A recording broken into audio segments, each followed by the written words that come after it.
Bonsoir, bienvenue dans RS, votre dose de sport mécanique du lundi soir. J'espère que vous allez bien et à vous aussi, les tricheurs de YouTube, on vous aime quand même. C'est marrant, j'ai l'impression de dire ça aussi sur StreamVF, c'est toujours pareil. J'espère que vous avez passé un bon week-end. Jean-Louis, comment vas-tu ? Très bien, très bien, très bien. On n'a pas parlé de Monza la semaine dernière, on ne pouvait pas. Non, c'est toi qui voulais pas venir. On va dire quelques mots en plus, c'est pas grave. Mais le Grand Prix n'était pas très, très animé quand même tout de même. Mais il y a eu des petites anecdotes importantes. Ouais, on avait une fusée nommée Max Verstappen, exactement, on le connaît bien. Oui. On va parler de Monza, on ne pouvait pas passer à côté. Et alors voilà, on se disait, mais pour être à tes côtés, pour parler de voiture, il faut Anthony Drevet. Mais apparemment, Anthony décide d'être en retard. Qu'est-ce qu'il fait ? Il était à Silverstone. Ah, c'est pas une raison. Si, c'est une raison. Il a couvert des cours. Et puis, il a le championnat du monde des rallyes à nous raconter aussi. Sébastien Ogier a pris la tête du classement mondial. Donc, c'est quand même quelque chose d'important. Mais ça, il nous le dira. Et est-ce qu'il vient en spécial de rallye sur le périph' là, pour arriver à 2,30 ? Peut-être. Et je pense que c'est pas lui qui conduit. On va avoir un 9e titre. Peut-être. Ogier, oui. Incroyable. C'est ce qu'il voulait. Ça, ce serait énorme. Sans faire tout le championnat du monde. Et ça, c'est encore plus fort. Oui, moi je trouve qu'il est vraiment très costaud. Très, très costaud. Voilà. Bon, d'un autre côté, Marquez, après le prochain Grand Prix au Japon, il peut arrêter. C'est un Grand Prix avant la fin. Ah bah, regarde, j'ai noté sur ma feuille que Piastri, Norris, Verstappen, Russell, Leclerc, Hamilton peuvent être encore champions du monde. Oui. À partir d'Albon, c'est fini. Non, mais ouais ? Oui, 6 encore capables d'être champions du monde. Le Thaïlandais ne peut plus être champion du monde. Non, le pauvre, j'aime beaucoup Albon. En MotoGP, pour la première fois, il y en a eu un, il a marqué 1 point. Et là, je suis ami avec les gens de Honda Thaïlande et a priori, il pourrait, mais c'est pas encore signé, venir en Mondial Superbike du coup, parce que il est aux côtés de Johan Zarco, donc ça s'est vu quoi. Zarco sur 2 Grands Prix, la France et le Silverstone justement, il a fait 45 points plus que Marquez et en tout et pour tout, depuis le début de saison, il a mis 1 point, le pauvre Songkhyat Chantra. Tu l'as pas écorché son nom. C'est beau.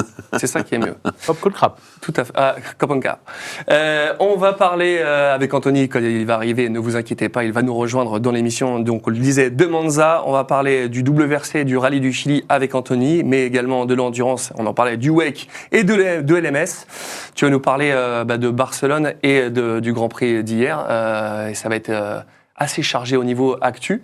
Et le Superbike, on était à Manicourt aussi. Ah, mais oui. Ah, c'est énorme. T'as un énorme programme, en fait. C'est toi qui nous fais toute l'émission. C'est pour ça qu'on n'a pas d'invité. C'est qu'il y a tellement à dire. C'est ça. Et surtout, pour la première fois, on va sans doute échanger beaucoup avec Jean-Louis, parce que je me suis rendu compte de l'interaction qui commence à y avoir entre la Formule 1 et la MotoGP depuis l'arrivée de Liberty Media. Ah ouais. Ça me fait un peu peur. Non, mais il y a une histoire qui est célèbre. On la connaît tous les trois, et si Anthony était là, tous les 4, c'est le faire parler les pilotes comme ils parlent en Formule 1. Écouter les radios, comme le pauvre, quand il est penché avec le coude, le genou par terre. Alors tout va bien, quelque chose. Ça, franchement, ça me fait tellement rire, et je vois tellement cette espèce d'inanité des organisateurs américains pour des choses pareilles, que je ne comprends pas comment ça va se faire. Mais pourtant, ils vont les forcer, je pense. Bah oui. On verra. On verra. Bon, je vous propose de démarrer l'émission. On va commencer avec ta partie, mon cher Jean-Louis, et c'est parti pour la Formule 1.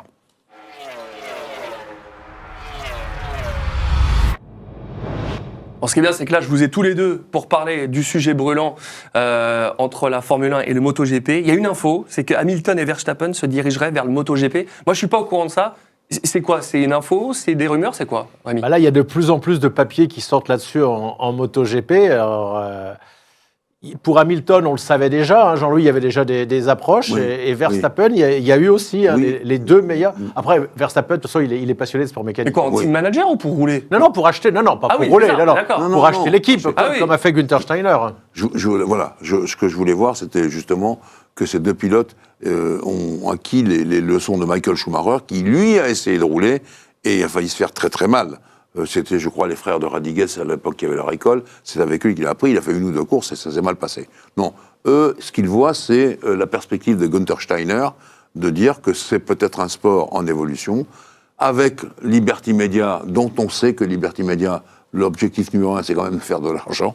Il faut dire les choses comme elles sont. Et je pense que tous les deux ont des visions sur une écurie à acheter, puisque Günther Steiner, avec l'aide de je ne sais pas qui, a racheté l'écurie de notre ami Poncharal, et donc ça les titille d'un côté ou d'un autre. Hamilton ne s'est jamais caché d'être amoureux Mais de la moto. mais c'est pour ça qu'on le voit sur les réseaux de plus en plus arriver en bécane, en Ducat, on l'a vu bien arriver. sûr, bien sûr, une très Il belle avait voiture. roulé à l'époque de Valentino Rossi, parce qu'il y avait le sponsor Monster. Oui. Il aime je pense qu'il est plus impliqué. Il a plus roulé en moto, un peu comme Schumacher que Verstappen. Oui. Et une anecdote, j'ai discuté avec certaines personnes qui étaient de Yamaha à l'époque, et il y a eu un Grand Prix en Angleterre, un Grand Prix de moto, et il voit débouler Hamilton et son papa Anthony. Oui, oui. Eh oui, pourquoi pas. Mais ce serait Voilà. quoi l'intérêt pour eux d'être team manager sur de la MotoGP? C'est que du business ou C'est pas team quoi manager, c'est leur équipe, Propriétaire. Ah, ok. Non, oui, Propriétaire. pardon, non, je dis team manager, Propriétaire. c'est lapsus. Mais c'est quoi? C'est que du business ou ils sont vraiment passionnés par ça? Déjà, je pense, Jean-Louis, qu'ils se sont rendus compte que ça coûtait moins cher d'avoir une équipe MotoGP satellite que de rentrer comme Cadillac en 11e en Formule 1. Oui, bien sûr. Non, mais on sait très bien que l'évaluation d'une écurie comme Red Bull, à peu près, c'est dans les 2,8 milliards, 3 milliards. Hein. Il faut d'euros. Il faut quand même voir les choses. Enfin, ça, c'est quand même nettement plus facile. Verstappen, alors, donc Hamilton, amoureux de la moto, arrivant sur les Grands Prix, encore une fois à Monza, il a fait un tabac avec sa magnifique Ducati. Ouais, t'es belle, hein. Non, Verstappen, c'est autre chose. Verstappen, il a quelque chose chez lui il est amoureux de la mécanique. Regardez, il a ce week-end. Au Nürburgring. Oui, au Nürburgring. Ouais. Il faut maintenant, pour être qualifié, il faut avoir le permis B et le permis A au Nürburgring. Voilà, il s'astreint à un week-end où il n'y a pas de Grand Prix. Il s'astreint pas vraiment, parce que ça lui plaît. D'obtenir son permis sur la Nordschleife, le 22 km 800, l'enfer vert, tout ce qu'on peut dire, l'un des plus grands circuits de tous les temps. Et donc, d'ailleurs, il a réussi son examen. Voilà. Alors, la moto, il y a quand même là-dedans une part de mécanique importante, on est bien d'accord, hein, de sport mécanique, vitesse, danger, toutes les choses qui font le sel du métier de ces garçons. Évidemment. On parle de lien entre la F1 et le MotoGP. Il y a déjà un lien, Rémi, avec Liberty Media là, sur le MotoGP? Oui, alors juste pour terminer, autre anecdote, sur un week-end où il y avait, ça arrive parfois, où il y a la Formule 1 en même temps que la MotoGP. Je ne sais pas d'ailleurs si Liberty Media va réfléchir ensuite au calendrier pour essayer Très probablement. Voilà, parce qu'ils ont l'air de réfléchir à beaucoup de choses et ils sont malins et intelligents. La même personne a vu, il y avait le Grand Prix d'Angleterre de moto, Oui. et il voit Anthony, le papa, venir chez Yamaha. Le papa Il dit, d'Hamilton. mais je suis passionné de moto. Il est venu avec son fils, qui est le deuxième fils, qui a un petit handicap. Nicolas, voilà, oui, Nicolas. Ils sont venus tous les deux. Ouais, tous les deux, voir. Il dit, alors lui, il dit, mais je regardais, mais je suis passionné de moto. Et comme il était à côté, il a préféré aller voir le Grand Prix d'Angleterre. Oui. Ça, c'était assez hallucinant comme anecdote. Alors, je trouve ça super, déjà. J'ai rien contre Anthony ou pour. Je le vois comme le papa d'Hamilton. Ce que je veux dire, quand même, c'est que la moto, contrairement à ce qu'on pourrait croire, commence à vouloir déteindre un peu sur la F1, le MotoGP. Stefano Domenichelli, s'il est à côté de moi, je lui mettrai un coup de poing. Je le connais depuis 100 ans, Stefano. Je l'ai vu débuter. Il était petit DRH de Fiat chez Ferrari. Et maintenant, il me dit non, faut raccourcir les Grands Prix. Raccourcir les Grands Prix, parce qu'en moto, on sait très bien que c'est court. C'est 40 minutes en moto. C'était très rapide hier. Et que ça bombarde et qu'il y a une intensité dramatique absolument formidable. Il va le faire la même chose en F1. Alors 40 naturellement, minutes, ce sera trop court, les ouais, deux ouais. qu'on a vu en photo, là, Hamilton et Verstappen, vont dire, vous êtes gentils, nous c'est la Formule 1. On veut supprimer aussi les essais du vendredi, mais il dit, nous, on a besoin de mettre nos voitures au point. Tout ça. Ça, c'est le MotoGP de Liberty Media qui déteint aussi un peu sur la Formule 1. Et donc, l'histoire de faire un Grand Prix en moins d'une heure, il y a une levée de bouclier.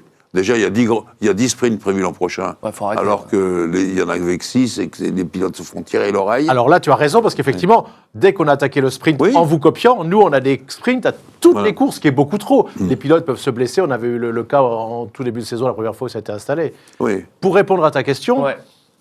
ce week-end, Pat Liberty Media, les pilotes ont été, et on l'a nous découvert, la Dorna n'est pas trop communiqué là-dessus. Il y a un groupe WhatsApp, là, les pilotes vont devoir venir se présenter pour l'hymne. Alors déjà, il n'y a pas très longtemps qu'il y a l'hymne partout, évidemment aux États-Unis, parce qu'il est même pour la NBA. Bien sûr. Et en fait, alors il y a 2-3 journalistes qui commencent à poser des questions, les anglo-saxons, et c'est obligatoire. Ah ben, il dit, c'est obligatoire. Alors il dit, il y aura des pénalités. 500 € d'amende de pénalité si tu n'y vas pas. Tu dois avoir également la casquette.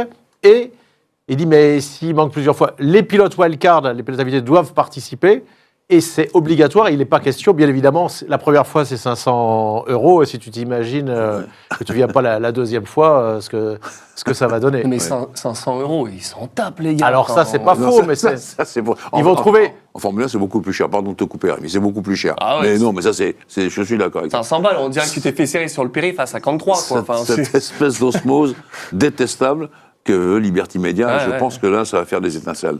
On verra bien. Pour l'instant, les pilotes de F1, en tout cas, ils luttent. Mais moi, j'aime contre bien. ça. Moi, je trouve que, par exemple, tout le cérémonial qu'il y a au 24 avec l'hélicoptère, la patrouille, la musique, les pilotes qui sont là avec les drapeaux, putain, ça te met les poils, toi, en tant que spectateur. Ouais, je trouve que pour le spectateur qui est là, ça rapporte quelque chose.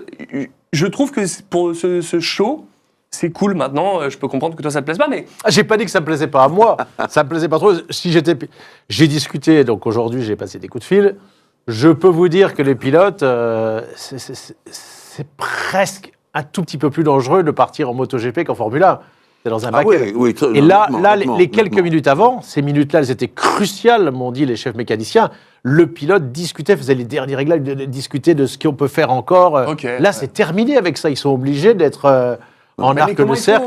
Ils sont là 30 minutes avant le départ. À 14h, ils sont là. 30 minutes avant le départ. Mais là, il s'agit d'y aller 4-5 minutes avant le départ. Je sais pas. Ce qui va poser problème aussi, ils vont annuler, d'après ce que j'ai lu, bien évidemment, s'il pleut, parce que là, il va falloir... Spa-Francorchamps, ils sont morts. Voilà, déjà. Exactement. Voilà. On enchaîne sur la Formule 1, parce que c'est le gros de l'info quand même. Max Verstappen, à Monza, il a fait une performance, c'était le Grand Prix le plus court, c'est vrai que ça n'a jamais duré aussi peu de temps. Alors, j'ai les chiffres, 264, un peu plus de 264 de moyenne pour la pole position, et un peu plus de 250 sur la totalité du Grand Prix, 250 km/h, c'est les records sur ça. Alors ça, une fois de plus, Max Verstappen, c'est Max. On sait très bien que il est le champion du monde, il est l'excellent, le plus grand, l'un des plus grands de tous les temps, et donc il a fait ça. Alors, contrairement à ce qu'on croit, il a changé ses réglages, un peu contre l'avis de son équipe. On l'a toujours dit ici, Max, il veut une voiture très calée sur l'avant, avec un aileron avant qui tient impeccable, l'arrière, il s'en fiche. Or, à Monza, on a déjà des ailerons ultra légers pour la vitesse de pointe. Et quand vous arrivez au freinage à 3,50, il faut se rappeler que l'arrière bouge. Bah oui, la voiture est douce. Non, elle n'est pas... Une voiture avec beaucoup d'ailerons, c'est une voiture brute. Là, c'est une voiture hyper légère, hyper fine. Et Max a dit, oui, mais ça, c'est pas grave. Pas grave, enfin, 350, si l'arrière passe devant, ça n'est pas arrivé. Mettez-moi un peu plus d'ailerons avant et un peu moins d'ailerons arrière. Et c'est là où, s'entraîner à aérodynamique, il a atteint des vitesses absolument maximales. Comment il a fait pour briller autant à Monza, alors qu'on voit McLaren sur le devant de la scène sur tous les GP? Pourquoi là, sur Monza, il éclate tout le monde? C'est la voiture, c'est lui, c'est les deux? C'est lui, avec ses réglages sur cette voiture. Il s'est dit, moi, je vais jouer l'inverse. Bon, il faut moins d'ailerons qu'à Monza. Il y a des ailerons spéciaux Monza, hein, ultra fins, lame de rasoir. Okay. J'en veux encore un peu moins à l'arrière, j'en veux un peu plus à l'avant.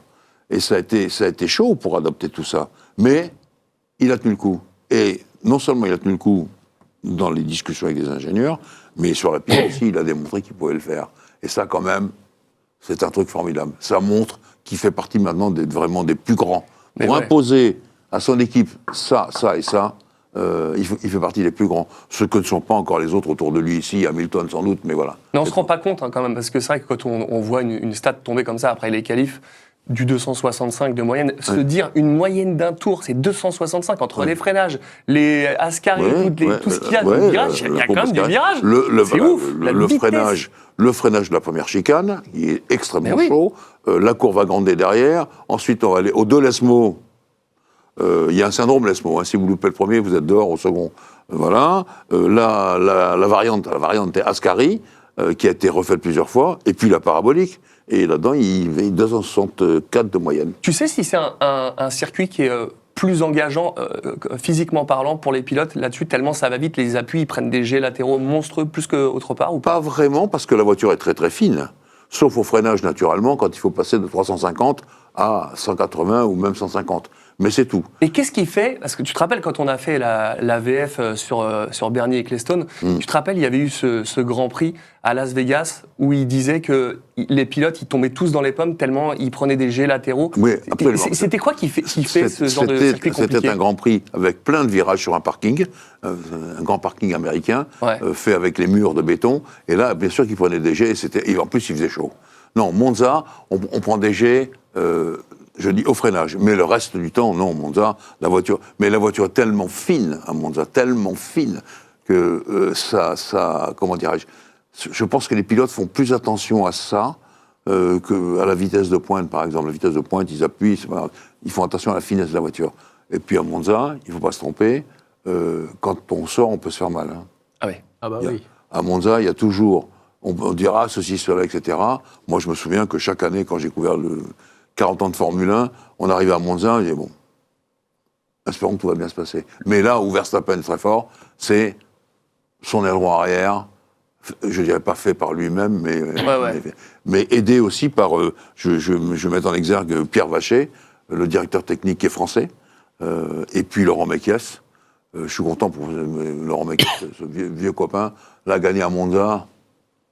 Ça, c'est un truc, oui, avec cette Red Bull, qui n'est pas la plus rapide des machines. Mais c'est pour ça que je voulais revenir dessus. En tout cas, un beau temple de la vitesse qui nous l'a prouvé, encore un très très beau Grand Prix. Même si c'est passé, on devait revenir dessus. Oui, Rémi. Donald, juste, il y a mes amis belges que je travaille beaucoup avec eux qui viennent me dire, demande donc à Jean-Louis, est-ce que tu te souviens, puisqu'on parlait d'hymne du Grand Prix 2023 de Spa, et de l'hymne et de la tête des pilotes, c'est Antoine Delis, qui était le finaliste de The Voice, qui a chanté.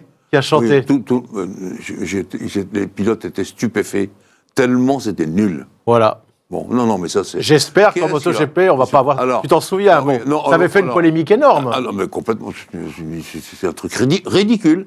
Et j'avais même dit à mon gendre, qui est bruxellois, pas belge, attention, bruxellois, ils n'ont rien à voir avec le reste, j'avais dit, qu'est-ce que c'est que cette histoire? Il me dit, mais oui, ça, en Belgique, on est capable de faire des trucs pareils, c'est épouvantable. Non, là, on a eu l'hymne italien avec le ténor, complet, un très grand ténor, et puis derrière, la garde républicaine italienne. Voilà, là, ça a de l'allure, à la limite. L'histoire de la Belgique, c'était... Mais ça, c'est un truc de liberté média de mettre des chanteurs partout. Voilà, un hymne, après tout, on peut, avec des cuivres et des tambours, non, ça passe aussi tu bien. peux pas jouer avec un hymne, Jean-Louis, quand même, c'est l'histoire du pays, on peut pas c'est ça. Bah, faire chanter à n'importe qui la Marseillaise, quand même. En 2023, donc il a chanté la Brabançonne. On aurait pu le faire, toi et moi, Rami. C'est beau. Je veux dire, c'est n'importe comment. Non, mais il y a eu un plan de caméra remis sur les pilotes, pour répondre à ton ami, un plan de caméra sur les pilotes, et il y avait des pilotes qui souriaient, et d'autres, Russell, il a regardé ça. Il était atterré. Complètement heureux. Mais qu'est-ce que c'est que ce truc-là? Voilà. Je referme l'épisode 2023. Et un qui a particulièrement brillé, encore une fois, et qui nous prouve que c'est une valeur sûre, c'est notre Isaac Hadjar. Ah oui. Lui, il a part des stands, il marque un point. Dernier, il remonte. Et il marque un point. C'est quoi ça, recette, là, maintenant? Il prend la confiance. Il prend la confiance. Et puis, voilà, il a compris, lui, qu'arriver en Formule 1, c'est juste une étape qu'il faut continuer à se battre pour aller au sommet. Et pas arriver en F1, tiens, hop, j'y suis, j'y reste. Non, pas du tout. Il continue à se battre. C'est ça, c'est un caractère de cogneur. Il déchire. Il me plaît de plus. Oui, non, mais rien à dire. Non, franchement, il a Hadjar, là. Alors, Monza, c'est pas si facile qu'on croit. Ah non. Même s'il y a assez peu de virages, parce qu'il faut toujours accrocher le bon wagon. Il y a quand même toujours un peu d'aspiration et tout dans les groupes. Il faut toujours accrocher le bon wagon. Et c'est pas facile d'être esselé en partant des stands. Et j'ajoute à sa performance ça encore, c'est qu'il a su se débrouiller à rester dans le truc, en partant des stands. Parfait. Tu voulais aussi parler de la FIA, il est félicité. Oui, c'est pas toujours le cas, mais là, la FIA, ils sont revenus sur, je crois que c'est à ma connaissance, c'est la première fois, ils avaient mis 2 points de pénalité à Sainz sur son permis, sur sa super licence, et ils ont dit non, finalement, on peut arranger ça, etc. Ce qui me permet de remarquer qu'une nouvelle fois, notre ami Sainz était dans un truc un petit peu délicat. Mais bon, voilà. Évidemment. Bon, alors maintenant, pour terminer cette page Formule 1, McLaren, est-ce qu'il y a du favoritisme? On en est où? Du duel interne chez Piastri-Norris? Rappelez-vous l'émission, on aurait dû ressortir les images, l'émission que nous avions faite au Grand Prix de Hongrie l'an passé, où ils avaient donné sa première victoire à Piastri, pour une histoire comme ça. Alors ça veut dire qu'ils ne veulent pas que le sort départage leurs 2 pilotes, et Voilà, là c'est l'arrêt de Norris qui a complètement foiré. Et ils ont dit à Piastri, non, il faut que tu le laisses repasser. Parce que ça, il faut qu'il regagne les secondes qu'il a perdues dans le stand. Ils sont tombés sur un pilote malléable. J'en connais quelques-uns qui n'auraient pas accepté. Oui, mais ils sont, l'un et l'autre sont quand même assez obéissants. Ils savent bien. Non, mais Rémi, ils savent bien que c'est ça ou que ça peut partir en sucette. Si au moins on maintient cette espèce d'entente, même si Piastri de temps en temps regrette un peu, là, le mauvais sort ne départagera pas les pilotes. Même si Piastri a dit, mais bon, un arrêt au stand, c'est que ça fait partie de la course. Oui, c'est vrai, mais on va essayer d'équilibrer ça. Voilà. Je vais ajouter 2 points. Motul revient chez McLaren. Motul, le fabricant magnifique. Et ça, c'est un moment historique, historique, parce que du temps de Ronde de Nice et de la Formule 2, Motul était déjà avec McLaren, et ça c'était magnifique. Et puis je ne veux pas oublier non plus, j'ai vu Domenicali, bon, on en a parlé tout à l'heure, on l'a assommé tout à l'heure, dimanche prochain Bakou. Ah mais j'ai demandé justement le prochain GP, c'est quoi, c'est Bakou? Alors Bakou, il se passe toujours quelque chose. Toujours. Et je dis aux amateurs de Formule 1, allez voir Bakou, la longue ligne droite, je ne sais pas combien ils vont atteindre maintenant en VMAX, des choses importantes, et on va voir ce que ça va donner. Bon, écoute, je pense que le programme est tout donné. Dernière transition, il y avait ce week-end à Barcelone, Piastri et Antonelli, qui sont venus voir la moto. Mais oui, je l'ai vu, Antonelli. Je me suis dit, c'est lui qui est devant le paddock à la fin de la victoire. Antonelli, je n'en parle pas trop, parce que pour l'instant, il a pris quelques coups de semonce de la part de son patron Toto Wolff. Ah ouais? Trop éparpillé, pas assez concentré sur le boulot. Voilà, bon, il a fait un Grand Prix un peu anonyme. Toto Wolff, franchement, ça marche pas. On l'a déjà dit dans la dernière émission. Ça marche pas terrible pour lui. Bon, faut voir. Voilà. Mais bon, on va attendre. Il y a une saison encore qui doit s'achever. On verra la suite. Et on a vu juste avant l'émission, il y a eu un premier mailing de Cadillac F1. Ça y est, ça commence ça commence à arriver. Oui. Ça, c'est ce que dit Rémi avec les Américains. Notre ami Sergio Pérez va assister à un gros match de, je ne sais pas, ou de foot américain, un truc comme ça, voilà, en tant que pilote Cadillac. Ça, c'est beau. Voilà. Ouais. Donc, le premier mail de Cadillac est arrivé. Voilà. Parfait. Et là, ça y est, on a Anthony qui est enfin arrivé. Et pour le faire venir, vous avez vu quand même que j'ai mis mon meilleur t-shirt de Daytona. Hein. Oui, c'est bien. Je vais essayer de pousser pour faire une course de Fun Cup à Daytona. Mais alors, qu'est-ce que c'est que la Fun Cup? La Fun Cup, mais c'est... Salut Anthony. Ah bah voilà, Anthony. C'est là où je vais rouler. Ah, bonsoir. Toi aussi? Bah oui. Anthony très bien. Bonsoir Rémi, bonsoir tout le monde. On a failli attendre. Oui, il est coincé dans l'ascenseur. Ouais, j'étais prêt à faire le duplex. Et heureusement, j'ai une présence d'esprit d'envoyer un petit SMS. Je ne sais pas comment t'as fait. Je me fais la réflexion. Bravo. C'est ça. J'allais meubler avec la Fun Cup et Daytona. Mais attends, t'avais encore oublié le code? Non, je l'ai mis et il ne fonctionne pas. Des gens m'en veulent. Oui, c'est ça. Bon, du coup, tu reviens de Silverstone directement. Oui, il faisait très beau, t'as vu, j'ai pris des couleurs. Toujours. Mais comment ça se fait que tu rentres de Silverstone si tard? J'avais des interviews à faire le lundi matin. D'accord. Comme d'habitude, vous êtes témoin. Rémi t'a défendu. Bon, ça tombe bien, tu es là pile poil pour ta chronique. Tu vas nous parler d'endurance. C'est parti, mon cher Anthony. Endurance ou rallye? C'est toi qui décides. Alors, Arthur, ce que t'envoies en virgule, ce sera le prochain thème. C'est parfait. Ah, c'est un nouveau thème. Et voilà, je le savais, j'avais une page d'attente, c'était le WRC, mais c'est ma faute, j'ai cliqué 2 fois. J'avais qu'à prendre un téléphone plus grand. Mon cher Anthony, tu vas nous parler d'endurance. Putain, le mec, il est complètement chépère. Non, mais écoute, on était très bien avant que tu arrives, et tu arrives, c'est le bordel. Bah oui, je vois ça. Voilà, tu vas nous parler du rallye du Chili, et évidemment de Sébastien Ogier. Exactement, vainqueur Sébastien Ogier, et cette fois il était heureux, parce que j'en ai parlé la fois dernière, c'était déjà en Amérique du Sud, et il faisait un petit peu la tête, parce que il y avait eu quelques averses, il se disait que tout était contre lui. Anthony, ils sont tous comme ça. Les grands champions, tu sais bien. Je ferme la parenthèse. Mais c'est quand même frustrant. Quand on regarde de l'extérieur, on se dit mince quand même, il pourrait être heureux. Et on le comprend, il n'avait pas maximisé le week-end. Il n'avait pas pris les 5 points de bonus sur la dernière spéciale. Et bien là, il l'a fait. Carton plein, comme si à moto, Rémi, on faisait victoire course sprint, victoire course principale, comme Marquez quoi. Et ben donc il a fait le carton plein. Il est en tête du championnat. Il est revenu en tête du championnat énorme. Avec 2 points d'avance en ayant manqué. Attends, combien il a manqué de rallyes? C'est-à-dire combien il a manqué? 3 rallyes sur 11. Comment c'est possible une maestria pareille? J'ai pas, il est. Bah, c'est que la concurrence n'est non plus pas très très forte cette année. Non, quoi, ou parce c'est que- ou c'est vraiment inégal, un peu comme Alors, on a eu des champions différents. Je sur dirais chaque qu'il y a un course, petit quoi. peu de tout. C'est-à-dire que la concurrence, c'est vrai, Rémi, est un petit peu en dedans, même si on a Rovanperä, qui est un pilote qui a été champion, on a Elfyn Evans qui a été longtemps vice-champion, mais il faut se dire surtout qu'ils se prennent des points en fait entre eux, avec les Hyundai, avec les Toyota, qui sont finalement tous là dans le match. Et le fait est, Sébastien Ogier arrivera donc en leader du championnat pour un rallye asphalte. Ça va être pas mal, je pense. Ouais, c'est clair. On a eu aussi un nouveau record en WRC avec Toyota. Ils ont devancé Citroën. Exact. Ils étaient à égalité avec 102 victoires, et maintenant ils ont 103 victoires.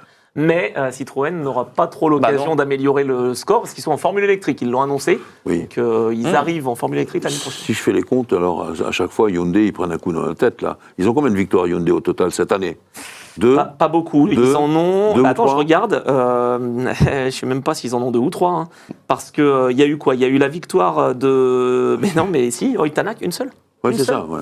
En Grèce. Franchement, pas beaucoup. franchement, je sais pas ce qu'ils font. mais Enfin, bon. Hyundai, c'est les Sud-Coréens, hein, Qui arrive en endurance. qui étaient Oui, oui, oui, voiture oui, oui, oui, officielle oui, oui. safety car en Avec Superbike. Genesis, oui. Et ils ont eu un tout petit souci, là, des employés aux États-Unis, vous bon n'avez pas Ah lu. oui, oui, complètement. Ah non, j'ai 300, ils raté. se sont retrouvés. Ouais, là, non, non, sur bah. Trump était 450 employés. puis d'un coup- 450 même. Oui, mais Comment 450. ça Eh bien, ils ont une usine aux États-Unis. Et ils n'ont pas un véritable vrai visa de travail. Ils sont, ben oui, et c'est des, non, Oups. c'est pas des, comment on dit. Des travailleurs clandestins, ils C'est les ont pas traités des comme des clandestins, Ouais, ils mais les ont avec comme des menottes et clandestins, tout. ils ont Si. 450 employés d'un Oh coup. là là. Bon, c'est pas lié Enfin, avec Hyundai. Hyundai Motorsport, hein, parce que c'est en Allemagne que ça se passe. Oui, Oui, Hyundai, enfin bon. En tout cas, le programme bat de l'aile pour le WRC, là, c'est. Je sais pas si ça bat de l'aile, mais en tout cas, tu vois, Ottana qui était encore Ouais. en train de se battre pour la victoire, c'était vraiment bien. Adrien Fourmeau a mené pour la première fois de sa carrière un rallye en WRC, en championnat du monde. Malheureusement, Sincèrement, de temps en temps, je me demande qu'est-ce que fait Cyril Abitboul. Il est parti de chez Renault, je ne connais pas les conditions. Il est arrivé chez Hyundai et finalement, il ne se passe rien. Il gagne moins qu'avant. ils ont quand même gagné le titre quand Cyril est arrivé. Quand Cyril est arrivé, voilà. Bon, quand même. Ok. Mais là, je dois dire, je ne sais pas si c'est lié, je ne pense pas, je ne veux pas dire de bêtises non plus, mais on se concentre quand même sur le programme Genesis Oui, ça, Mazda c'est vrai, Racing, c'est vrai, Genesis. qui est donc le Oui. programme de la marque de luxe de Hyundai. Hyundai. Et l'année prochaine, en championnat du monde d'endurance, on les retrouvera donc Et engagés. C'est notre ami Hugues de Chonac, patron d'Oreca. Ah ouais. Enfin, c'est Oreca qui fait le châssis. De Toyota à Qui l'époque. fait le châssis. Oui, bah, Ah. par exemple, il fait le châssis. Exactement, Ouais, c'était ouais. un peu comme ça. En fait, peu comme Oreca ça, comme ça. était un prestataire pour Toyota. Et ben maintenant, c'est avec. C'est Hugues de Chonac qui va s'en occuper. Ah, Oui, c'est Ah, ok, Oreca, non, c'est un Oreca, grand- Oreca. Oui, bien Voilà, sûr. c'est- bah oui, c'est oui. Oreca qui fabrique le châssis, Ah, et ok. on a l'équipe Genesis quand même, qui a Genesis été qui fait son moteur, qui fait son créée, moteur. quoi. On a Cyril Abitboul qui est C'est propre, on m'a hein. dit, le big boss. Voilà. C'est comme ça qu'on le précise. On a Anouk Abadi qui sera la team manager, et puis on a Gabriele Tarquini aussi qui sera dans le. Gabi, oui. Voilà, dans le match aussi. Ça, c'est en endurance. Et alors, ce qui est rigolo, c'est que ça sera un V8 en endurance. Et donc, c'est 2 moteurs de rallye qui sont assemblés, si je veux simplifier. Ok. Et donc, on connaît ces moteurs et ils seront en endurance. Mais là, en rallye, ça marche moins. Tanak a la performance. Adrien Fourmeau, bravo parce qu'il est sur le podium. Mais il espérait mieux. C'est vraiment un client, hein, Adrien. Pour Thierry Neuville, c'est plus difficile. Oui, n'en parlons pas. Il a été champion du monde l'année dernière. Oui, quand même. Une sorte de miracle. Qu'est-ce que je veux dire? Non, mais quand on a Ogier en face de soi, C'est vrai. c'est pas facile. C'est Non, pas mais- simple. Et une question que je me posais, vraiment, le rallye, je le suis de très loin. Et c'est quand tu en parles, un Ogier est aussi un génie que Loeb l'était à l'époque. Je pense qu'ils ont tous leur force et leur faiblesse, si tu veux. Harry Rovanperä, Calais Rovanperä. Harry, il était bon, mais c'est le papa. Calais Rovanperä, c'est un prodige aussi. C'est le Max Verstappen du rallye. Sauf que cette année, il fait quelques erreurs. Là, il a fait des erreurs parce qu'il est mis justement sous pression par Sébastien Ogier. Donc là, Ogier, je dirais qu'il est très fort. Il a su en fait marquer son époque. Il a su gagner avec plusieurs constructeurs. Il est vraiment méthodique. Sébastien Loeb était lui aussi un expert de sa discipline. Il a emmené sa discipline ailleurs. Je ne sais pas si je fais un parallèle. Je dirais que Schumacher, c'est comme Loeb. Et Hamilton, c'est comme Ogier. Ok, ouais, pourrait c'est dire clair. ça, Non, c'est ça, très oui, clair. oui, Ok, oui, je vois très bien tu où tu veux en Oui, venir. à peu près, quoi. complètement. Ogier, sportif avant même de monter dans une voiture, en ski par exemple, Oui. assez fort. Et puis surtout, je pense qu'il a un grand sens mécanique. Par exemple, il gagne un rallye Monte-Carlo sur un tapis de neige qui tout d'un coup se présente. Il a la présence d'esprit de laisser glisser sa voiture, pas d'accélération, pas de freinage, l'a laissé glisser pour... et c'est là qu'il gagne le rallye. Voilà, il a ce maintien mécanique en permanence, plus le sens de l'attaque. Il faut quand même, dans le championnat du monde des rallyes, il faut attaquer les arbres. Hein, on est d'accord. Et les rochers et les précipices. Et voilà. En tout cas, nos Français ont du talent. Oui, Mais ça, oui, c'est sûr. et attends, ça peut être un 9e titre, Et comme ça- Sébastien Loeb. et ça, et c'est mais en réalité, c'est ce qu'il veut. Ah oui. C'est ce qu'il Et Sur un une petit saison 10e partielle. pour être Non, mais devant. il voulait pas à l'origine. Oui, Il mais là, voulait se maintenant qu'on y concentrer. est, autant oui. y aller. Ah bah voilà. Un 9e titre, ça me fait penser Oui, à... un Italien, non?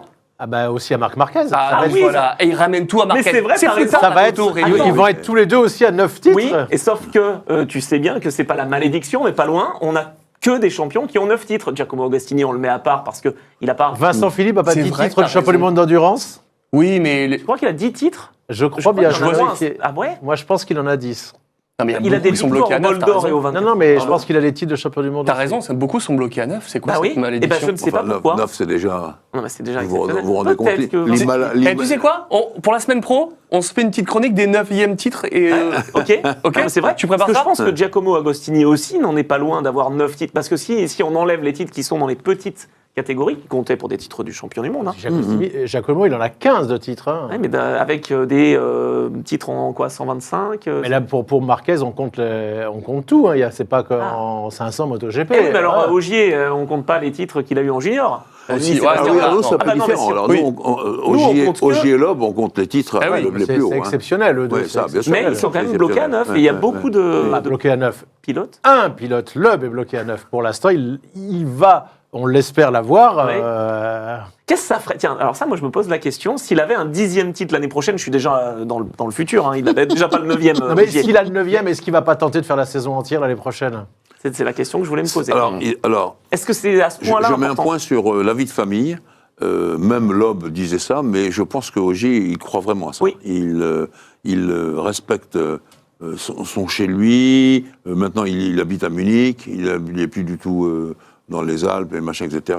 Il n'est pas à Et puis, Monaco non plus. sa femme, attention, hein, elle tient les comptes aussi. Oui, et oui, puis, oui, elle est oui, elle-même oui. connue. Enfin, c'est une Oui, Allemagne, situation peut-être un c'est petit une peu star de la différente. télévision Exactement. En allemande. Allemagne, il est ça- vraiment ça- très connu, hein, ouais. Andrea Kay. Et donc, il fait attention à ça et il voulait ralentir parce qu'effectivement, c'est très prenant de faire la totalité du championnat du monde, des rallyes avec les recos, les machins, etc. etc. Et c'est les quasiment, opérations. quasiment une semaine, en fait. Hein. mais- Non, mais c'est l'année de Munich. Quoi C'est bien là que le PSG a été champion d'Europe. Aussi, ouais. Bon, allez, on n'a pas en avance. On va rester sur On le part. domaine de l'endurance et tu vas nous parler du WEC. C'est parti, mon cher Anthony.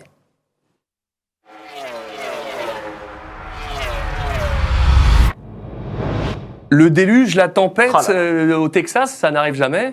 Non, Et- bon, Ah oui. ça n'arrive jamais. Bon, la vénère quand même. C'était comme en 2014. Il s'est passé en fait, c'est quoi tous les 10 ans. Il s'est passé, je ne sais même pas comment expliquer, en fait, toute la semaine, il a fait beau. Et on a l'horaire du Grand Prix, quoi, enfin des 6 heures d'Austin. Et là, le déluge. Ça a déjà frappé les courses support, j'allais dire, les courses qui avaient lieu avant. Et puis là, je me mets à la place d'Eduardo Freitas, le directeur de course. Quand on a ces conditions-là, est-ce qu'on fait rouler les autos? Alors, il faut... En Formule 1, non. Ben, en Formule 1, on aurait fait pareil. C'est-à-dire qu'on aurait lancé la procédure, donc Ouais, on ouais. part sous safety car, et puis on aurait mis drapeau rouge au bout d'un tour, comme on a fait à Spa. Et là, par contre, on est resté pendant quasiment 1 heure sous safety car pour essayer de faire justement ce qu'on n'a pas fait en Formule 1, et ce que Jacques Villeneuve, ce que Max Verstappen ont reproché, c'est d'évacuer un petit peu l'eau. Et sauf que ça n'a pas trop fonctionné. Oui. Ça durait, à tel point que les safety cars, il faut bien les refueler. Non. Et si, c'est arrivé Oui, aussi oui, au Mans oui, oui, en oui. 2023. Oui. Et oui, il y a eu une technique, il y a 4 safety cars en fait au Mans. Ouais. Et donc le 3e, hop, est rentré, le 4e rentre, le 2e rentre, le 3e ressort. Enfin bref, ça a été bien fait. Ici, il y a eu un tout petit couac, ça peut arriver, hein, où on a un safety qui est rentré en piste alors que l'autre était déjà là, et puis ensuite le safety Ouais. rentre au Ils sont stand. un peu perdus. Et Oui. les pilotes n'ont pas tous suivi. Il n'y a pas eu le message qui a Ok. été donné finalement à toutes les équipes. Et certains se sont retrouvés en tête. Fred Mako se retrouve premier avec son Alpine alors qu'il n'était pas qualifié premier. Donc, bon, je me suis dit, oula, qu'est-ce qui se passe? Donc, on a mis drapeau rouge, on a interrompu tout et on a remis les voitures dans l'ordre et on est parti. Et alors là, bravo à Eduardo Freitas parce qu'il a eu le courage de lancer la course parce que je croyais vraiment qu'il n'y aurait pas de course. Oui, oui, oui. Ah ouais. Au bout d'1 heure et demie, on se dit, bon, est-ce que ça va repartir? Et puis ça repart. Alors certains se font piéger parce que les conditions sont difficiles. D'ailleurs, les pilotes ont été assez Pas véhément, mais ils aimeraient qu'il y ait un GPDA, mais pour les pilotes d'endurance. Oui. Donc une association Pour de décider, oui, pilotes bien sûr, mais bon. pour essayer de donner aussi leur avis, parce que certains disaient, même si on a des voitures qui sont fermées, on voyait vraiment pas grand-chose. Ouais, et le problème n'est pas les pneus Michelin, attention, parce que les pneus Michelin qui sont en hypercar sont vraiment très efficaces aussi. Il y a un autre manufacturier pour les LMGT3, mais ce que je veux dire par là, c'est que ces pneus, ils sont étudiés aussi pour être dans des fortes pluies et aussi pour une piste à l'air où ça s'échauffe. Alors, on est tout de même sur un fil, parce que la Formule 1, est-ce qu'elle peut courir sous la pluie ou pas? Ça se voit, c'est pas toujours très bien. L'endurance, c'est quand même des voitures censées rouler par tous les temps. Oui, et il y a comme les voitures du championnat du monde des rallyes. essuie-glaces. Et là, il y a des essuie-glaces, etc., etc. Et là, je pense qu'on arrive à un point de la Formule hypercar qui est un petit peu délicat. Ouais. Mais on voit sur cette image. En fait, ce sont encore une fois pas les conditions de piste qui sont un problème, ce sont le spray. Enfin, c'est le spray. Le spray, Et donc, ouais, bien beaucoup sûr, de pilotes, en fait, le disaient quand on est dans le peloton. Tu vois plus rien. Ben oui. Et ils ont eu peur. Je dirais pas de nom, mais certains pilotes qui vraiment disent, mais on voyait rien. Si quelqu'un se met en travers devant, On tape. c'est fini. Bah ouais, c'est bien. Une année, d'ailleurs, à Kota, donc il pleut quand même des fois à Austin. En NASCAR, on a roulé sous la pluie. Oui, en NASCAR, on roule sous la pluie maintenant. Une première fois, oui. Et il y a eu des gros cartons parce que justement, déjà ça freine mal. Et puis certains partaient en travers et dans la grande ligne droite, c'était un carnage. Les Big One, partout. donc Les dur. Big One, partout. Non, les mais Big bon, One. en tout cas, il a plu et on a quand même roulé. Donc ça, Avec Kevin Estre, qui a renoué avec la victoire, grosse bataille entre Porsche et Ferrari, quoi. superbe. Franchement, Kevin, si la Porsche numéro 6 s'impose, parce que je dis bien la Porsche numéro 6, Ouais. on n'a pas eu un doublé Porsche, on a eu une Porsche LMDH, donc ce format Oui, LMDH, qui le format à vient côté, oui, bien des sûr. États-Unis à l'origine, c'est-à-dire que Porsche ne fabrique pas toute la voiture, elle délègue à Multimatic, en l'occurrence, pour le châssis. On parlait d'Oreca, il y avait c'est la aussi même chose, Ligier oui, c'est ça. pour Lamborghini, et on se retrouve avec une voiture qui, normalement, n'est pas très efficace sous la pluie. Kevin Estre est allé chercher le premier, donc Pierre Guidi, en prenant l'intérieur, il y a un tout petit contact, malheureusement la Ferrari crève, ça peut arriver, il y a eu tout petit contact, Pierre Guidi a dit « Oh, mais il aurait dû avoir sanction, il aurait dû avoir pénalité ». On est en course, les amis, il a fait un freinage parfait à Kevin Estre, et il a décroché cette victoire. Lui qui a été avec Lorenz Vanthoor l'année dernière et André Lotterer champion du monde, et bien là, avec Lorenz Vanthoor et Matt Campbell, ils ont réussi à s'imposer. Matt Campbell, un Australien qui s'impose, ça n'était pas arrivé depuis Mark Webber. C'est beau. Et est-ce que ce sont ces conditions qui ont peut-être aidé Peugeot à sortir l'épingle du jeu? Et Alpine, pourquoi ils n'ont pas réussi, eux? Eh bien, je pense justement, alors je ne suis pas certain que ce soit que cette explication-là, Non, bien mais Peugeot renoue avec le podium. Donc bravo, 3e et 4e, meilleur résultat d'ensemble C'est beau, hein. pour cette 9X8, donc dans ces conditions assez délicates. Porsche s'impose devant Ferrari. Les Peugeot, en fait, sont dans la catégorisation et dans la réglementation hypercar, LMH. Oui, on est d'accord. Donc ils font tout. Ils ne délèguent pas à un autre manufacturier, un autre constructeur. bien sûr. Donc ça peut aider parce que ce sont des 4 roues motrices, les Toyota et les Ferrari également, contrairement à Alpine, qui n'a que 2 roues motrices, j'allais dire. On m'a Ouais, ça aussi fait la dit... diff, hein. On m'a aussi dit, alors ça fait la différence, mais on m'a aussi dit que c'était au-delà, puisque c'est la réglementation qui le veut, que les 4 roues motrices s'engagent au-delà des 190 km/h, j'espère ne pas dire de bêtises, vous nous corrigerez. En tout cas, il y a une vitesse minimale.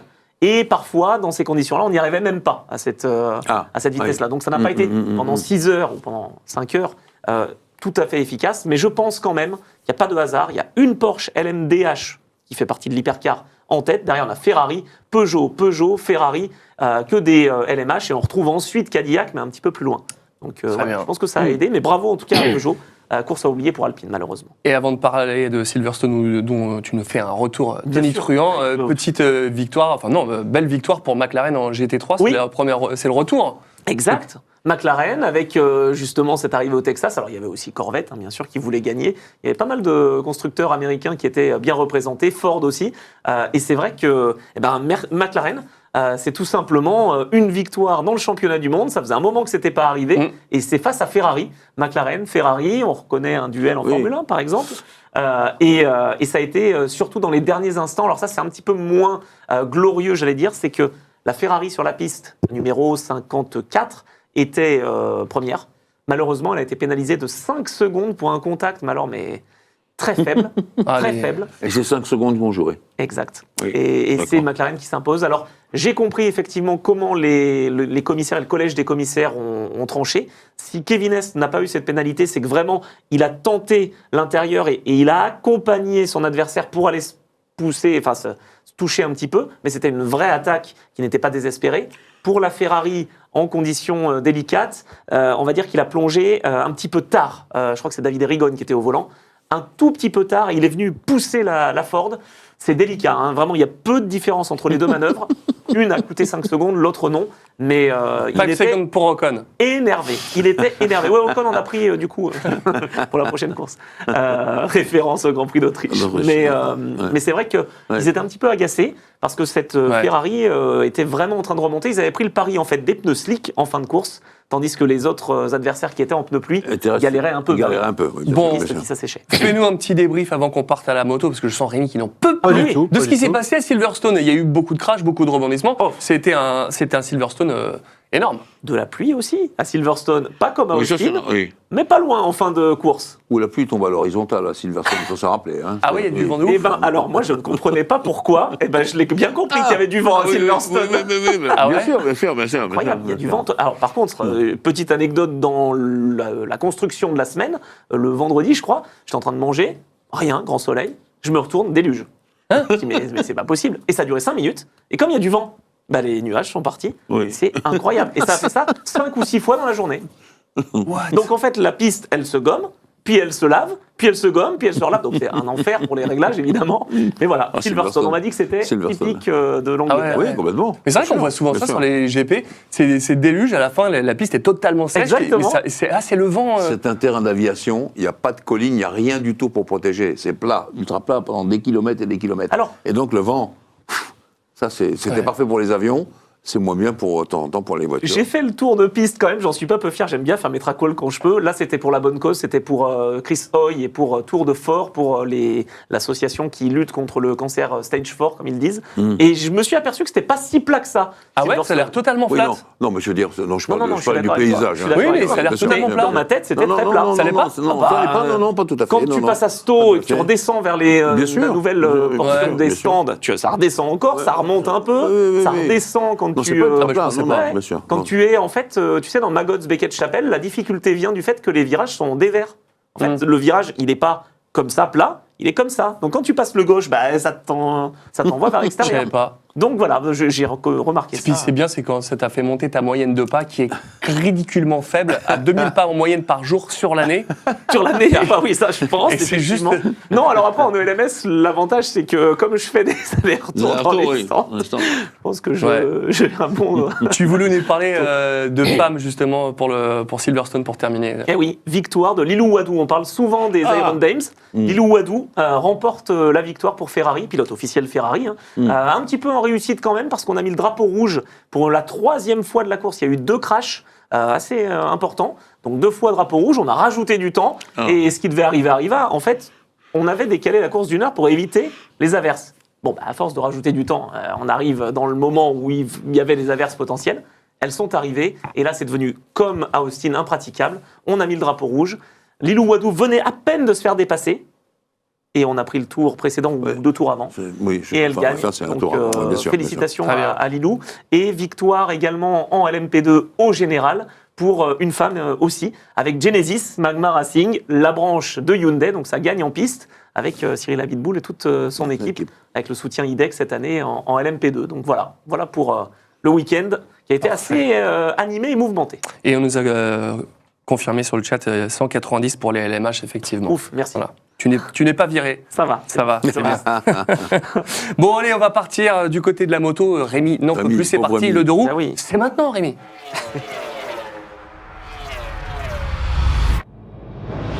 Allez, tu as 2 minutes, Non, Rémi. non, moi je suis impatient, j'attends que ça depuis tout à l'heure. Non, on va partir évidemment du côté de Barcelone et du dernier Grand Prix. Mais sur Barcelone, qu'est-ce qu'on pouvait penser déjà du sprint? C'était Marc Marquez, encore une fois, il est content. Parle-nous de tout. Ben, normalement, c'est pas lui qui aurait dû gagner, sans doute, mais son frère, qui était largement en tête, a chuté. Du coup, victoire une nouvelle fois de Marc Marquez.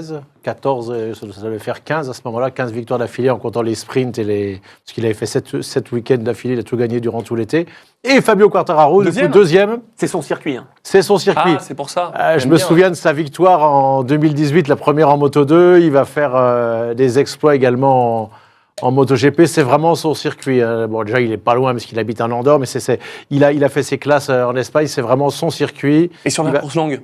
Il fait 5e. Ah. C'est son meilleur week-end depuis longtemps. Bah oui. Hein. Mais tu as souvent constaté ça, que les pilotes, justement, se sentent bien sur certains circuits. Et Ça convient bien à lui et pour le coup, à la Yamaha sur ce circuit-là. Habituellement, il a appris le Pardon, la nouvelle Yamaha ou pas non. Ah non. Alors, la nouvelle Yamaha, elle a été utilisée par un pilote ce week-end à Misano. Et là, il y a des essais. Ça avait bien débuté ce matin.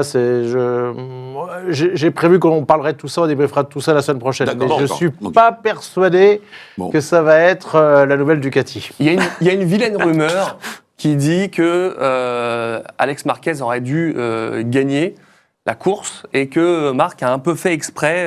Voilà. Qu'est-ce qu'il en est Oui, parce que le lendemain, c'est Alex Marquez qui gagne. Voilà. Comme la veille, il aurait dû gagner avant de tomber. Et qu'est-ce qui s'est passé pour qu'on pense ça, en fait? C'était le début de ce qui s'est passé ce week-end. S'il avait tout gagné, Marc Marquez, il avait une chance d'être titrable dès Misano. Alors, vu ce qui s'était passé au Mugello, où il s'est fait insulter, d'ailleurs, vous vous souvenez que Tardozzi est allé, et Rosso, il leur dit, il est en rouge. Certains fans de Rossi ont dit, mais non, mais il veut absolument pas, il a peur d'être titré. Alors, d'un autre côté, vu comme il a été traité ce week-end à Misano, il a eu tout, il a eu la totale. Hein, mais c'était absolument pas. Vous connaissez un pilote qui va laisser, même si c'est son frère, un pilote de ce niveau-là laisser une statistique. Je me doutais que c'est une connerie. Non, mais c'est ridicule parce qu'il va gagner au Japon. T'imagines gagner avec Ducati au Japon alors qu'il a longtemps roulé pour Honda? C'est pas non plus très intéressant. Hein. On est d'accord. J'étais obligé de poser des questions. Non, mais je ne sais pas d'où elle est sortie cette rumeur, alors qu'ils étaient contents comme tous les deux. Ça, c'était des belles images, hein, tous les deux frères qui célébraient à Barcelone. Et alors, du coup, c'est un truc de fou, hein, pour ceux qui connaissent la Formule 1, ils ont beaucoup regardé les Ride to Survive. Drive to Survive, c'était la Ride star. to Survive, ça sera peut-être plus... Ride to Survive, c'était bien, c'était un autre programme. Mais c'était la star, Gunther Steiner. Il reprend Tech 3. Voilà. Qu'est-ce qui s'est passé? Comment ça s'est passé? Et c'est vrai que c'est la suite d'Hervé Poncharal? Voilà, c'est ça. Hervé Poncharal a vendu. Alors, j'ai appelé ce matin des proches d'Hervé qui étaient dans l'avion qui rentraient de Misano. Il avait dit, de toute façon, je prendrai ma retraite depuis des années. Je prendrai ma retraite, on le voit, Hervé, en 2027. Donc, ça colle, hein, parce qu'en fait, l'année prochaine, ils vont garder encore la structure Tech 3 de Bormes-les-Mimosas. Une année pour voir, et puis ensuite on va voir ce qu'on va faire Gunther, mais c'est un garçon intelligent. La seule chose, c'est qu'il dit j'ai eu l'idée avant que Liberty Media vienne. Est-ce que c'est vrai ou pas, Jean-Louis? Non, je ne sais pas. Alors, je me suis laissé dire que Gunther Steiner avait acheté ça. Il y a un fonds financier derrière lui. Voilà, c'est ça. Mais ce que je voulais te demander, c'est combien ça vaut une écurie? C'est ça, voilà. Là, difficile de dire, mais quand j'ai entendu les sommes, tu m'as parlé de milliards tout à l'heure. Non, oui, ça c'est pour Red Bull. Là, c'est plutôt millions, je pense. Oui. Après, on le saura, on va essayer, Donald l'a demandé, on va essayer de le faire venir un jour dans l'émission, Hervé. Mais juste une chose, Gunther Steiner a pris cette équipe. Il faut savoir, quand vous avez parlé tout à l'heure d'Hamilton ou de Verstappen, bien évidemment, s'ils rentrent un jour, ils vont prendre une équipe satellite. Hein. Oui, bien sûr. Il y en a, voilà, comme Gresini ou comme la troisième équipe de Ducati. Il est inimaginable, voilà, que le constructeur... oui, bien sûr, évidemment. Voilà, je voulais juste préciser ça, voilà. Tu crois qu'il aura la même patte? Parce qu'il était exceptionnel chez As, quand même. Gunther, il connaissait le taf. C'est pas le même métier, mais la moto, c'est un autre milieu. Tu le vois comment? Pourquoi il n'y arriverait pas s'il garde une bonne partie des gens qui sont performants dans cette équipe? De toute façon, c'est le deal pour l'année prochaine. C'est un garçon intelligent. Je le vois également être commentateur consultant sur la chaîne Canal. Oui, s'ils l'ont pris, voilà. C'est pas pour rien, alors qu'il n'est pas francophone, il va s'y mettre un petit peu. Voilà. C'est ça, c'est surprenant de le voir arriver. Oui, mais c'est comme Trackhouse qui est arrivé. C'est Pitbull, hein, c'est un chanteur. Enfin voilà, c'est un musicien. Un sacré chanteur. Voilà. Donc bon, ça peut le faire, hein, pourquoi pas. T'avais parlé il y a 2 mois dans cette émission de l'arrivée des baggers dans le voilà, et qui vont remplacer la moto. Attends, t'avais dit que ça pouvait arriver, tu l'as dit en exclu là. Et le jour où j'ai vu ça, j'ai appelé Nicolas Goubert qu'on a reçu sur ce plateau. Je lui ai dit mais là t'es pas inquiet? Il me fait, bon non. Je dis, parce que là, voilà, ça a de l'allure, ils vont attaquer à Austin, c'est des Américains, c'est des Vertimédia. Il me dit, là, je l'ai rappelé, il me dit, mais tu savais vraiment rien il y a 2 mois. Il me dit, alors je vais le croire sur parole, il me dit non, c'était mon sentiment. Cette moto électrique, la voiture électrique, ça fonctionne. La moto électrique, j'ai l'impression que personne ne voulait en entendre parler. Ah oui. Quand on a essayé au tout début de faire des posts, de montrer Rémi. la moto, il fallait... Mais même les pilotes, hein. Rémi, la formule électrique, je te rappelle que ça a dégringolé de chaîne en chaîne. Jusqu'à maintenant, je ne sais même pas qui l'a produit. Alors donc, Oui, mais c'est quand même mieux. D'accord. Mais la moto électrique. En tout cas, Les motards, ils veulent entendre vroom vroom. Non, mais la moto- non, et puis surtout, il y a pas. C'est ce que j'allais rebondir. Il n'y a pas vraiment de moto électrique sur la route, alors qu'on a des voitures électriques, on a des scooters électriques, mais on n'a pas de moto électrique. Si, il y en a un peu. Hein. Oh, Il y en a. franchement. Je ne connais plus les marques, mais Un ça peu. fait pas envie, c'est sûr. Ah, c'est des marques indiennes et chinoises, non? Pas forcément. Ouais, sur des motos, tu veux dire? Ouais, il y a des motos, tu les vois. Ah ouais. Il y en a qui sont pas dégueulasses au niveau du look, mais c'est sûr que, et je te comprends, et quand tu veux voir le 4, tu veux voir des Moi, moteurs de bandits je hurler. me fais bousculer quand je suis piéton par des vélos électriques dans Ah Paris, là là là. dont je regarde le véhicule en me disant, mais est-ce que ça, c'est un vélo? C'est tellement puissant, de plus en plus gros. C'est vrai avec les grosses roues. Je voudrais que tu me fasses une description de Humbaggers. Qu'est-ce que c'est? Attends, dis-moi. un bagger, c'est une Goldwing sans les sacoches. Ouais, Oui, enfin, tu sauf m'as- qu'il y a il m'a- 10 ans les sacoches. il m'a dit en ça. C'est un imitation. peu ça, Ouais, c'est vrai. Anthony. Donc ça veut dire que les Harley vont courir. Ah bah oui, c'est oui, Harley, mais c'est Harley, regarde. C'est Harley et en fait, Indian. et moi, ce qui me plaît, Ah, c'est ça un bagger. Ouais. non, mais ce qui me plaît, c'est qu'on a quand même les Ah, jeux. quand vous dites sur les sacoches, Bah, Les Ouais. sacoches sont là. T'as pas Non, l'arrière. Non, attends, les sacoches sont là, mais il n'y a rien dans. Il n'y a pas ce qu'on mettrait dans une. Si, normale. t'as ta combi de pluie. Ah oui, c'est ça. T'as ton ça, petit t'en sais tapis. rien, ce qu'ils mettent dedans. Pour lester, non. Mais d'où vous avez sorti cette photo? Ah bah ça, c'est C'est aux la première États-Unis. fois que je l'envoie. Mais attends, mais c'est aux États-Unis, Mais ça. Il y a c'est le hyper logo impressionnant. AMA. Tu vois, il y a 33 là. Bien et sûr. tiens, Loris Baz roule là, Michel oui. Amalric qui était venu pour t'en parler Oui. dans l'émission et il espère en faire. Et voilà, c'était tellement un fiasco cette moto électrique que ça n'avait pas d'intérêt que les Américains et la Dorna a continué. Parce qu'au début, tu te dis c'est dans l'air du temps, parce que la voiture Oui, électrique, à un c'est moment ou ça, un autre, oui, voilà. oui, Et puis oui. les Gros écologistes, investissement. Non, gros ouais. investissements, ça s'arrête, ça va mieux marcher. Et c'est combien sûr. de courses il y aura sur Il y en ce aura championnat à peu près pareil Ouais, que sept, comme huit autre. Il y aura 6 week-ends Voilà, c'est ça. de 2 courses, une le samedi, une le dimanche. Ce sera bien placé parce que je dis, Ah oui, ça oui. pourrait être avant la... Oui, ça Beaucoup sera avant mieux la que la MotoGP. moto électrique, parce que là, la moto électrique, c'est pas très bien placé hein, dans Ça le passe dans le combien week-end. ce truc-là? Oh, ça fait du 300 kills, ça. hein. Ah ouais, c'est lourd. Franchement, hein. 250, c'est sûr et certain. Dites-le nous sur le chat, je suis avec vous. Je pense que ça fait au moins 300 kills.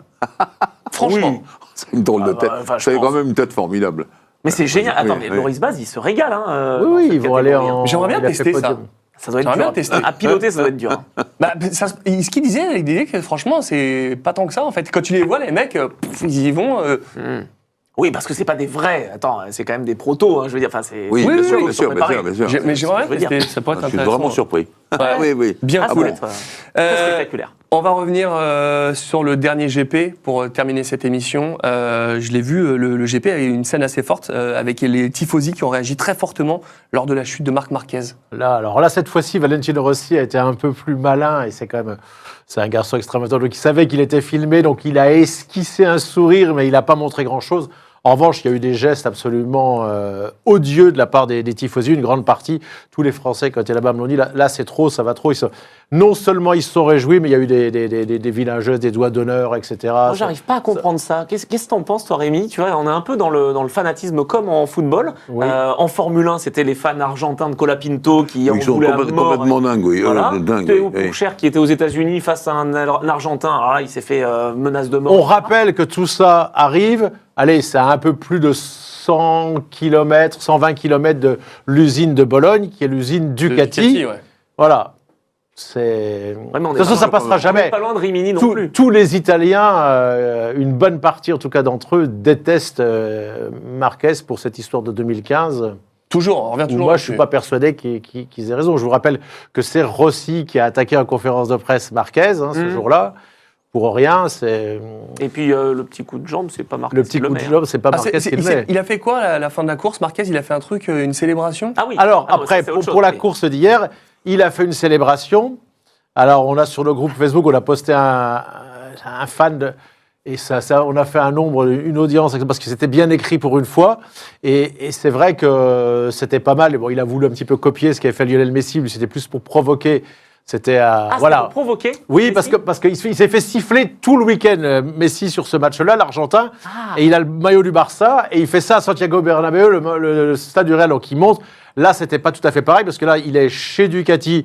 Il montre le cuir Ducati. C'est Eroso. Après, c'est Eroso. Il est spontané. La seule chose, après coup, en venant ici, que je me suis dit, j'espère juste que c'est pas une opération qui a été pensée par Ducati ou quelqu'un et que c'est vraiment qu'il l'a fait du fond du cœur, parce que oui, et oui, c'est comme il s'attendait tellement à se faire siffler, mais en tout cas, chapeau, parce qu'il se fait conspuer et il gagne. Et en plus, il s'est dépouillé pour gagner, parce que Bezeki a gagné la veille. Bezeki, avec la Priya, il a fait une super course. C'est la première fois, ça fait tout l'été, 7 week-ends que l'on le voit gagner facilement. Bon, il est tombé 1 ou 2 fois dans la saison, mais sur des courses, mais il est quasiment intouchable. Là, il l'a dit, pour la première fois, il a dû se dépouiller. Est-ce que d'ailleurs, c'est plutôt bon signe pour la fin de saison? Est-ce que ça va être un peu plus ouvert? Oui, parce qu'il n'a pas dit la Aprilia a été très bonne. Il a dit Marco Bezzecchi a été très fort et c'est lui qui a été vraiment l'artisan de cette lutte. Mais les spécialistes de la moto comme Rémi l'ont souligné, ça. Hein. Bezzecchi, il a fait des trucs formidables. Bien sûr. Surtout qu'il n'était pas le numéro 1. Je vous rappelle, c'était Jorge Martin qui s'est blessé.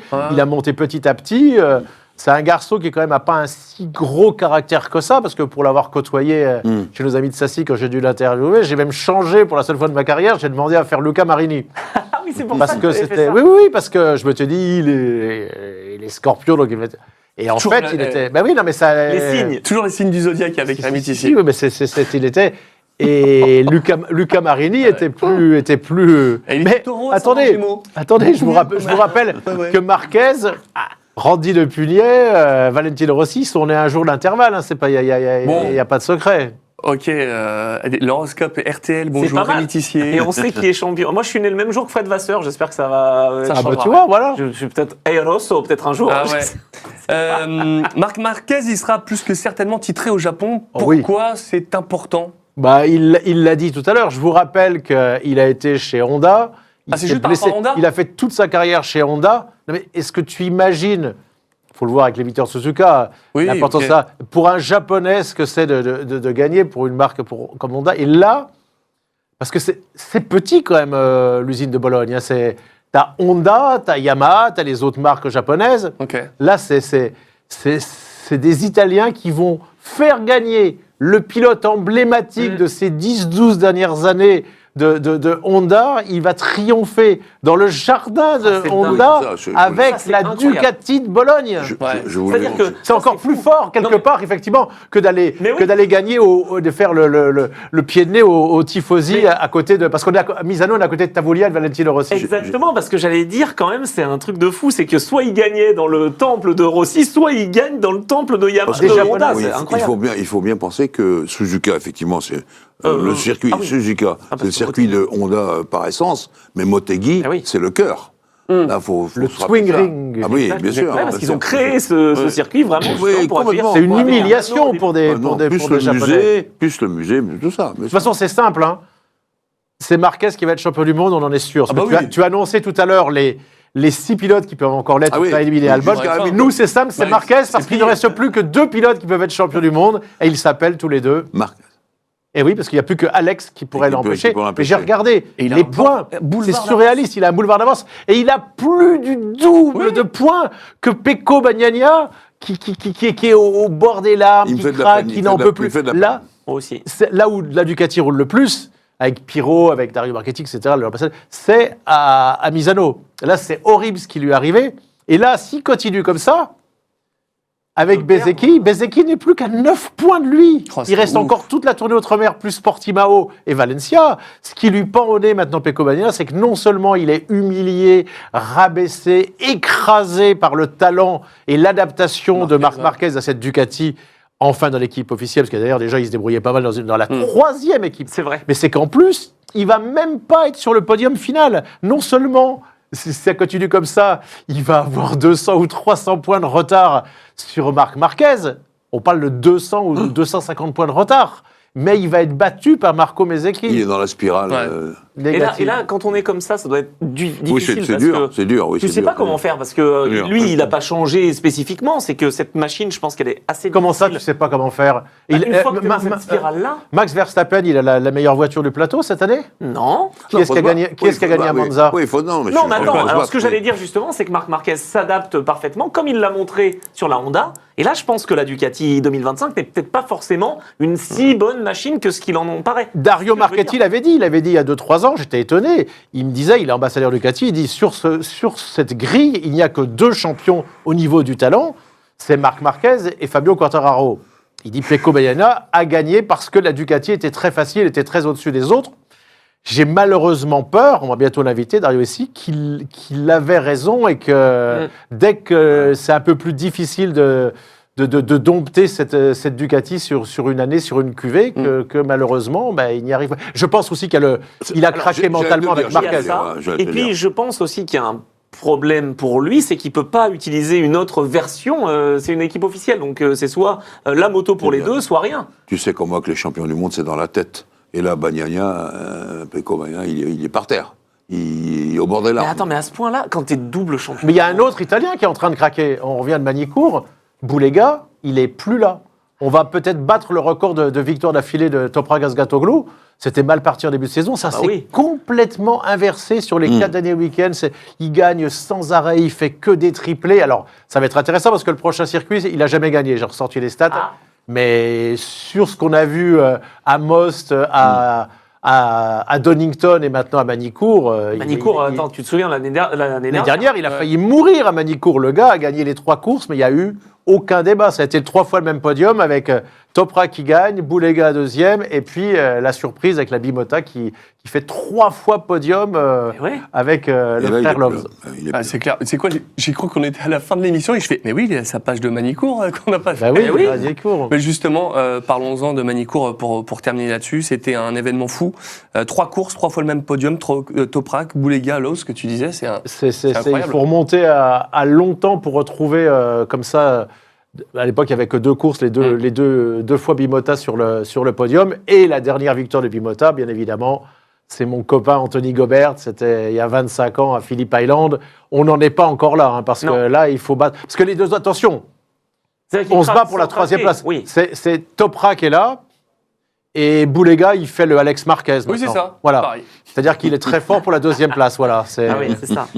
Du coup, il a pris sa revanche à Manicourt, Toprak. Un an après son accident, c'est bon, c'est réglé. En tout cas, celle qui a eu un souci, c'est Émilie, du coup, qui s'est blessée. Ah. Ouais, qui s'est blessée. Attends, elle s'est fait sortir. Elle s'est fait je l'ai vu, sortir c'est par un- la dernière, par Lloyd. Elle Ah ouais. s'est fait sortir. Incroyable. Et Lloyd Et- s'est même pas excusée. Non. Elle s'est même pas excusée. Moi, je l'ai eu au Blessure à la téléphone. main pour Émilie. Ouais. Déjà qu'elle n'était pas en confiance Non. sur le circuit. C'est dur pour repartir là-dessus. Vous parliez de Bagnaia, repartir avec le. Non, mais là, elle comme m'a il faut, expliqué là. un petit peu. Moi, j'avais fait 1 an à la clinique de la main pour une petite blessure de rien du tout. J'ai toujours la moule, ça fait très, très, très mal. Pendant 1 an, quand même, je n'ai pas pu. Je suis un homme, à l'époque, on faisait moins la bise que les jeunes maintenant, avec des mecs, t'as des mecs importants sur le paddock ou en foot, des rugbyman, tu leur sors la main, t'es là. C'est hyper douloureux. Elle m'a expliqué tout ce qu'elle a, parce qu'en plus, elle s'était blessée à ce doigt-là quand elle était petite fille. C'est sa maman qui me l'a dit. Elle dit, moi, je ne l'avais même pas dit à maman Sandrine. Et en fait, ça va être très, très, très compliqué. Hein. C'est une blessure très, très point-là importante. On lui souhaite bon courage. Ah bah oui, non, mais Mais les j'ai vu terminaisons les images, je comprends pas. Bah nerveuses. ouais, Qu'est-ce qu'elle a fait? C'est au moment de tomber ou... Non, mais elle est tombée, voilà, tu peux arriver, il y a des tas de gens, il y en a qui ont perdu des bouts de doigts. Ah oui, Ouais, c'est pour vrai. rien, ouais. Ouais, c'est sûr. Je me souviens de Phillip Island où il y a un pilote qui a laissé un bout de doigt, c'est voilà, même si les gants ont beaucoup progressé. C'était arrivé à Canet, mais je crois qu'il s'est fait greffer, c'est pas possible. Je croyais qu'il lui manquait. Il s'est fait tatouer, Canet. Oui, non, Il est tatoué c'est- partout. Il va c'est peut-être vrai. venir chez nous dans 2 ans en Oh, Superbike chez RS? Ah non. parce que du coup, personne n'en veut. Et du coup, c'est notre ami Marc Van der Straten qui l'a pris en transition pour aller... Mais il y a juste un truc dont on n'a pas parlé là sur la Oui, MotoGP. Johan Zarco. Non, Acosta. Acosta. Avec sa chaîne, vas-y, dis-nous et on termine là-dessus. Oh, tiens, mais là, Amende, mais monsieur. qu'est-ce qu'il a été... Quelle idée il a eu d'aller faire ça. Alors, Qu'est-ce qui s'est j'ai posé passé la question Non, mais- aussi. oui, qu'est-ce La qui- chaîne a cassé, donc ça arrive. Il ça casse arrivait- sa chaîne en on a course. regardé par le passé, ça arrivait au plus grand. Et il y a eu plusieurs fois ce problème-là, au moins 2 fois dans le week-end pour KTM, mais c'est son employeur. L'année dernière, il était chez Tech 3, l'équipe française, là, il est dans il va devant sa moto, il fait un doigt d'honneur Arrête. à sa moto, et, bah oui, mais il faut montrer ce qu'il a fait. Et Mon community manager m'extérieur me dit, mais attends, non seulement il fait ça devant la vache, mais son cuir, il est Alpine Star. Et la moto, elle est garée devant un énorme encart Alpine Star. Là, il a...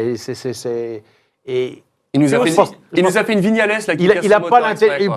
peut-être c'est pire ça. que Vignales. Je pense qu'il n'a pas l'intelligence de course et l'intelligence de gérer un week-end comme Marc Marquez. Ah, autant c'est sûr. il était prometteur, ce Ah, gars, ça. mais c'est dommage. Ah, quoi. si, il est quand même bon. Attends. Oui, mais là, ouais, un truc pareil, c'est chaud de repartir après Eh, ça. quand hein. t'es dans l'adrénaline du truc, alors par contre, t'aurais pas fait faut pas faire Ah le oui. geste. Mais bon, Ça va trop loin.